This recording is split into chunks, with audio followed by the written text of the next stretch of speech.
Here we are, just one day before Barack Obama is inaugurated as the 44th President of the United States. Our data from the American public suggests that there are very high expectations for the significance of what happens tomorrow here in Washington, D.C.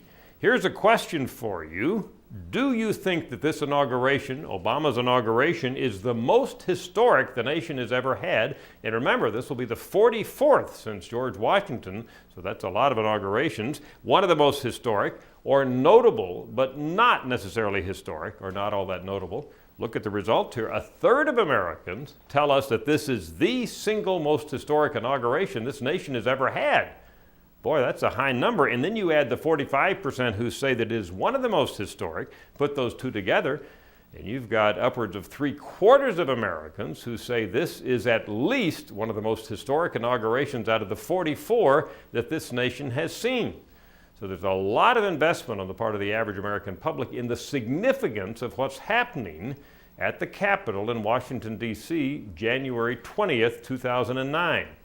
Here's another question. Is this more a celebration by all Americans or just a celebration by the supporters of the candidate who won the nomination? In other words, is this just political for Democrats, since Obama's a Democrat, or a celebration by all Americans? Over half of Americans, 55%, say it is a celebration by all Americans. And that's significant because we can compare it to the responses to this question when we asked it just before Bush's first and second inaugurations. In both of those instances, the significant majority of Americans said it was just a celebration by Bush's supporters.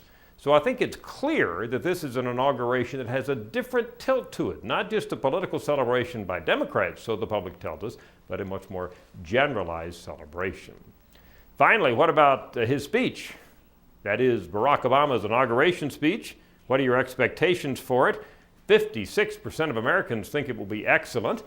That probably reflects the fact that one of Obama's strengths during the campaign was his speaking ability. We can contrast this to the same question again, ask about expectations for George W. Bush's speeches before his two inaugurations. Notice the percent excellent much, much lower. Nobody, I think, no matter how much they admire President George W. Bush, has said that making speeches is one of his great strengths. I'm Dr. Frank Newport, Editor-in-Chief of the Gallup poll.